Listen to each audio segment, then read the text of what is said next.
You're in the camp that interest rates will be coming down here in the next, what do you think, 12, 18 months or 2 years? What do you think? I think sooner than that. We feel very strongly rates will be coming down. You've got distressed assets, people that can't meet their debt service, cap rates are expiring. There's trillions of capital, dry powder sitting on the sideline waiting to attack. Everyone's waiting for this opportunity. That means your capital raise has to go up at a time when it's Right, much harder that's to where raise it's going, capital. yeah. So it's hard to get deals done, and within the next 6 months, the rates have to come down. I think something will break. Good time to buy, but a lot of investors are scared to invest right now. Right. These property values have gone down 50%, 75%. And the small banks have a lot of this debt. A lot of less lenders out there right now that are willing to lend. So that's a problem. Now is the time to buy because... Welcome to Real Estate Syndicator Live. I am your host, Mauricio Rauld. And on this episode, I've got Gary Lipsky, founder and CEO of Break of Day Capital, super experienced syndicator with over 20 years of experience. $280 million of assets under management, 3,200 doors. And on this episode, we talk about the state of multifamily investing, why he believes interest rates will be coming down over the next 6 months, why it's harder and harder to raise capital these days, but why there's so much opportunity in the market that this is the best time to buy. This week on Real Estate Syndicator Live. Gary Lipsky's in the house. How you doing, my friend? Good to be here. Good to see you. Good. We're here in New York. So this is funny because you and I live literally like down the street from each other in California. You're in LA and down in Orange County. And I don't think I've ever seen you there. We're always hanging out in like Orlando or New York Houston, or Texas. Yeah, yep. So we got to just hang out in LA one of these days. But anyway, we're here in New York, MFIN conference. Been a great conference, I think, so far. You just got off stage. And just wanted to kind of pick your brain. You're in the multifamily space. You've been doing it for a long time. You're one of the sort of what I consider one of the top syndicators. And I think you focus in the Arizona market, which has had its challenges. So give me an idea, like from your perspective, where do you see the multifamily world right now as some people are struggling? How do you see it? Yeah, definitely. It's, with debt, you're getting a lot less leverage. Raising capital is tough these days, but there's definitely opportunity out there. Obviously, we feel very strongly rates will be coming down. You've got the Fed that's got to refinance a ton of debt. And so we feel like they're going to have to be printing money, help bring rates down as well. You've got distressed assets, people that can't meet their debt service, their cap rates are expiring. So there's a lot of going on right now, but there's definitely opportunity. So talk a little bit about you're in the camp that interest rates will be coming down here in the next, what do you think, 12, 18 months or 2 years? What do you think? I think sooner than that. Okay. I think really within the next 6 months, the rates have to come down. I think something will break.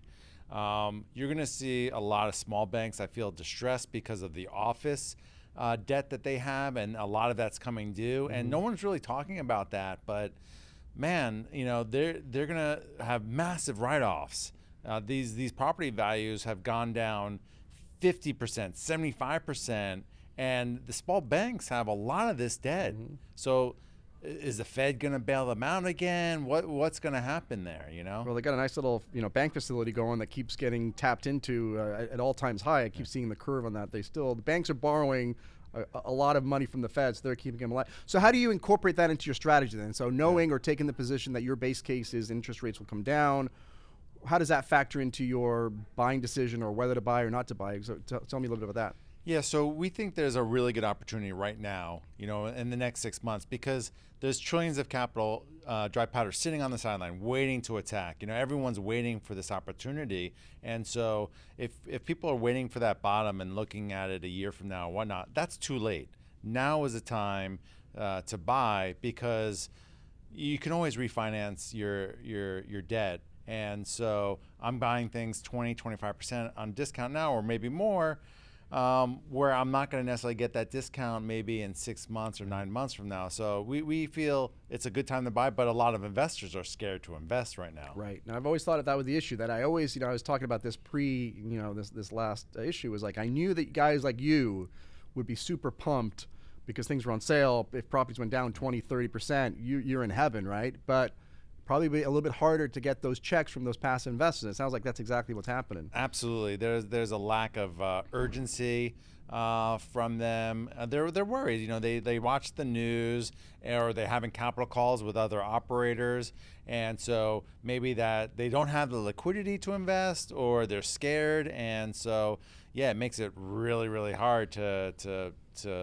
finish up your raise these days. And I think one thing that many people don't talk about is that investors now can park their money, in a money market account and make 5%, right? And so if you're still offering somebody like 7 or 8% returns, it's like, well, why do I want to take on that extra headache, right? So it's like, I feel like, a lot of sponsors are kind of forced, if they can, to offer something a little bit more, just because the risk-free rate is so high now compared to what it was 18 months ago, right?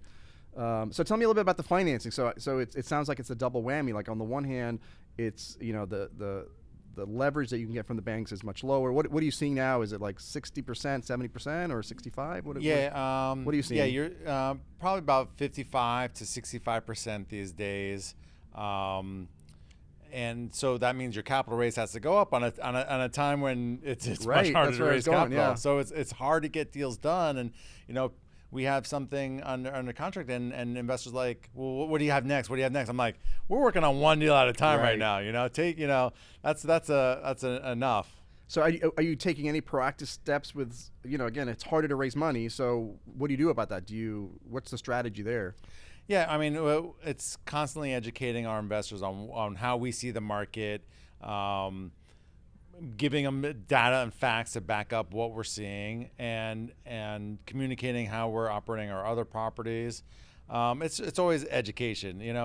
We're never selling. We're sharing the opportunity, and if they want to come on board, great. If not, then so be it. Maybe they come around down the road, but just sharing all that's going on with potential investors and whatnot, and if they want to join, then fantastic. Are you seeing that banks, you were talking about the lending obviously, are the banks just skittish in general, or are they willing to loan it, but it's just the property isn't generating the requisite cash flow to support a higher leverage? Well, there's a lot of less lenders out there right now that are willing to lend, so that's a problem, and the time it takes to finalize a loan is longer. There are more controls. There's, like I said, less leverage. So there's all these different factors that come in, and obviously you need a good lawyer to help navigate all the loan covenants, because a few years ago there wasn't nearly as much teeth in those documents. So you need someone to really help you and understand those. That's I'm glad you brought that up, because that's not what I do. So it's not like a picture here, but. Yeah. One of my pet peeves is, especially back in the day, is that a lot of sponsors were trying to save money on their lawyers, especially on the real estate side. On the transaction lawyers, you'd have people super proud saying, oh, I only pay my guy $3,000 or $4,000 or $5,000.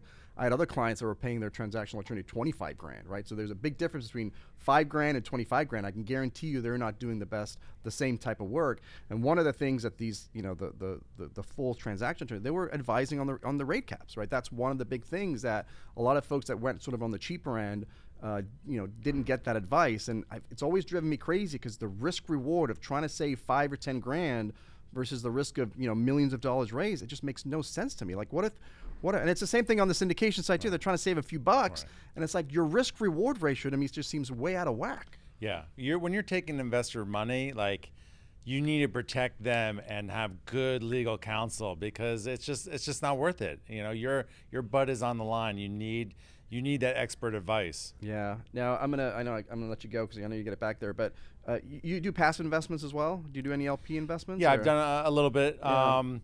I just had a specific on there, because one of the questions I've been asking a lot of folks is, there's a lot of cash calls, right, that are coming down the pipeline. As an LP, so now put your LP hat on, somebody comes to you and says, Gary, I need to put another 5, 10, 15 grand into the deal that you've already invested in. What is the criteria? What are you looking at, or what would you be looking at in determining whether you put some more capital into it, or be like, hey, it's already, this thing's a sinking ship, I don't want to go there? What are you looking at? So that has happened to me. I invested in a development deal in Los Angeles, and they asked for, I think it was 100% of my investment back, and for me to earn back 20% of it. I'm like, wait, these numbers don't make sense. This is ridiculous. Yeah. And one of the the other LPs was kind of leading the charge because we needed to kick the GP out. And I'm like, this, it seems like when I'm weighing the risk reward, it just wasn't worth it. And I'm like, I'm out, and I think you should be out as well. And ultimately, no one put in more money. It was just wasn't smart. Yeah, one of the things I've been thinking about recently is that, from a passive investor standpoint, one of the things you don't get when on a cash call is you don't get a new PPM, right? Because it's not a new sale, it's just the same one. So when you're originally investing, the sponsor's giving you all the risks and all the stuff and all the material disclosures, but on a cash call, you don't get all of that stuff. So I think you're right. I think it's super important to, ask the question, what is the business? What's the new business plan? It's really a new deal now. So what are the new numbers? What is a new plan? How are you going to get out of here? What is my return from this point forward?